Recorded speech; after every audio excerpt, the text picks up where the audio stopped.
Assalamualaikum warahmatullahi wabarakatuh.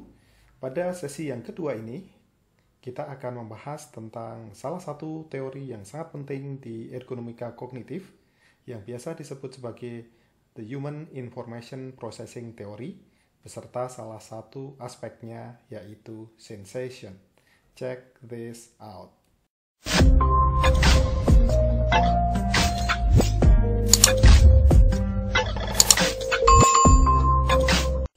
The Human Information Processing Theory adalah salah satu teori yang biasa digunakan pada konsep dan materi ergonomi kognitif. Sebelum masuk ke sana, kita recall kembali apa yang sudah kita bahas di pertemuan sebelumnya. Saat seseorang melihat orang bertato ini, di minggu sebelumnya kita sudah membahas bahwa setidaknya akan ada dua respon yang mungkin muncul dari orang atau jogger yang sedang melihat orang ini. Yang pertama adalah balik kemudian kabur. Yang kedua mungkin malah mendekati, minta tanda tangan, dan foto bareng. Sebenarnya apa yang terjadi dengan dua orang ini? Padahal mereka sedang melihat atau mendapat stimulus yang sama, yaitu melihat orang yang bertato. Ada stimulus masuk, orang bertato, kemudian ada output berupa respon orang dengan cara yang berbeda-beda. Satu kabur, satu lagi mendekat. Tentunya banyak cara bagi kita untuk menjelaskan fenomena tersebut. Nah, dalam kognitif ergonomi, salah satu teori yang bisa digunakan untuk menjelaskan fenomena tersebut adalah teori Human Information Processing. Kira-kira seperti apa yang terjadi? Teori Human Information Processing digunakan oleh ergonomika kognitif dan dalam hal ini oleh Human Factors Engineers karena ada beberapa hal. Yang pertama, untuk engineers, teorinya menarik dan mudah dipahami. Nanti akan kita lihat bahwa banyak konsep-konsep atau aspek-aspek yang ada di dalam teori tersebut mudah kita analogikan dengan konsep-konsep lain yang sudah kita dapatkan atau sudah kita pahami. Kemudian yang kedua, meskipun tidak sempurna, teori ini sudah cukup untuk bisa menjelaskan fenomena yang ada di ergonomi kognitif, dan satu lagi yang sangat penting adalah teori tersebut dapat digunakan bersamaan dengan segitiga framework ergonomi kognitif yang sudah kita lihat di minggu sebelumnya. Di slide berikutnya ini, kita akan bisa melihat kira-kira inilah penjabaran dari teori HIP, Human Information Processing Theory.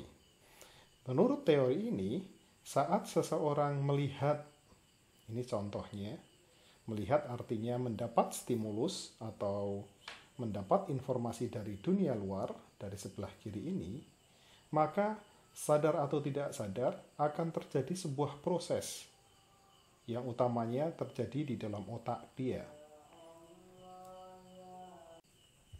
Sesuai dengan nama teorinya Human Information Processing, proses kognitif pada manusia itu dianalogikan seperti bagaimana informasi itu diproses. Jadi kalau kita pikir-pikir, ini analoginya malah justru mirip dengan misalnya komputer atau robot. Ini yang tadi saya bilang di awal bahwa HIP menjadi favorit kalau di teknik, karena salah satunya lebih mudah dipahami dengan analogi pengetahuan-pengetahuan atau konsep yang sudah kita pahami sebelumnya, seperti robotika dan sebagainya. Sekarang coba kita lihat di dalamnya. Menurut Human Information Processing Theory, kita akan bisa membagi proses itu menjadi dua kelompok. Satu, hal-hal yang terjadi di luar manusia. Itu adalah yang ada di luar kotak merah ini. Jadi stimulus itu datangnya dari lingkungan. Dia akan menjadi input ke dalam proses kognitif. Dan semua hal yang berada di dalam kotak merah ini adalah yang terjadi, proses kognitif yang terjadi di dalam manusia, dan nanti utamanya di otak. Di sini kita melihat bahwa begitu stimulus itu diterima atau didapatkan oleh manusia, bentuknya tentunya adalah informasi, maka stimulus itu akan diterima oleh sebuah atau bagian dari manusia yang disebut sebagai indera, sensor. Mirip sekali dengan analoginya di proses yang terjadi di panca indera kita, itu yang disebut sebagai sensasi. Kemudian setelah sensasi, maka tahapan berikutnya mengikuti panah-panah yang ada di sini. Kita nanti akan lihat yang disebut sebagai short term memory atau ingatan jangka pendek. Kemudian kita akan melihat yang namanya atensi, perhatian. Kemudian kita nanti akan melihat yang namanya memori jangka panjang, long term memory, serta working memory sebagai bagian dari ingatan. Gabungan antara sensasi yang sudah disimpan di short term memory ini dengan atensi yang sudah diambil plus memori yang dimiliki oleh manusia, itu akan membentuk suatu hal yang disebut sebagai persepsi. Persepsi secara sederhana bisa kita sebut sebagai cara kita memandang dunia. How to perceive, how to view the world. Kemudian dari sini kita akan lihat bahwa dengan persepsi itulah justru manusia akan mengambil keputusan dan memilih respon. Setelah itu baru kemudian respon akan dikerjakan atau dieksekusi. Dan seterusnya. Respon itulah yang akhirnya nanti akan terlihat oleh orang lain. Kenapa terlihat? Karena seperti ditunjukkan di kotak ini, dia sudah berada di luar. Tidak lagi di dalam proses di tubuh seorang manusia.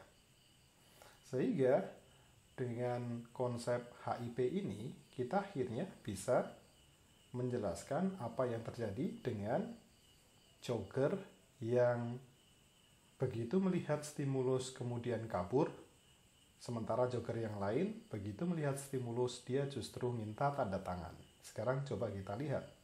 Kita mendapatkan, jogger tadi mendapatkan stimulus orang melihat orang bertato.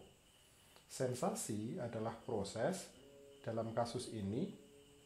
Dalam proses ini, sensasi adalah mata sebagai salah satu panca indera menangkap informasi orang atau keberadaan orang tersebut. Kemudian dari sensasi ini, kemudian kita akan langsung lihat di sini, seseorang tersebut mungkin akan merecall memori masa lalunya. Bisa dari pengalaman sendiri, atau dari membaca koran, atau dari berita di TV, sosial media, dan seterusnya. Jika yang dia recall adalah hal-hal yang sifatnya negatif, menakutkan, misalnya ada 5 orang preman ditangkap polisi karena menjamret dan sebagainya, maka gabungan antara memori yang dia recall dan sensasi yang dia dapatkan tadi, ini untuk sementara kita lewati dulu short term memorinya. Jadi gabungan antara sensasi dan long term memory itu akan membentuk persepsi, sebuah persepsi. Dalam hal ini, persepsinya adalah persepsi negatif dengan mengatakan atau memikirkan bahwa orang tersebut adalah preman juga. Padahal kita tidak pernah tahu dia preman atau tidak. Nah, karena persepsinya adalah orang itu bertato, saya pernah ingat dulu mendengar berita preman bertato, maka persepsi negatif, maka dia kemudian mengambil keputusan sebaiknya menghindar, dan cara menghindarnya adalah dengan lari atau balik ke kanan dan kabur. Itulah fenomena berpikir atau kognitif jika kita membahasnya dari sudut pandang Human Information Processing Theory. Beberapa bagian di sini belum kita bahas, attention dan sebagainya. kita bisa bayangkan, misalnya kalau ternyata pada saat jogging tadi orang yang sama memiliki atensi yang terpecah. Artinya apa? Dia sibuk jogging sambil kotak-katik HP. Sehingga sejak awal stimulus yang sebenarnya ada di depan mata, yaitu orang bertato, tidak dia perhatikan, dan karena tidak diperhatikan maka tidak tergabung dan muncul di dalam persepsi ini. Nah, ini adalah skenario yang lain. Jadi persepsi dalam skenario yang kedua ini merupakan gabungan antara atensi yang terpecah dengan informasi-informasi yang lain yang menghasilkan keputusan yang akhirnya berbeda. Karena dia tidak ngeh dengan orang bertato tadi, mungkin dia akan lanjut jalan. Meskipun di dalam memorinya, tapi tidak sempat direcall, dia itu takut dengan orang yang bertato. Jadi contohnya. Jadi kira-kira seperti inilah human information processing itu dapat menjelaskan fenomena perilaku proses kognitif dari seseorang.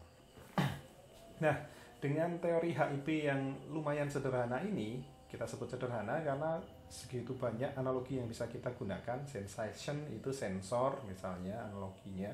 Memori kita mengenal di komputer juga ada memori.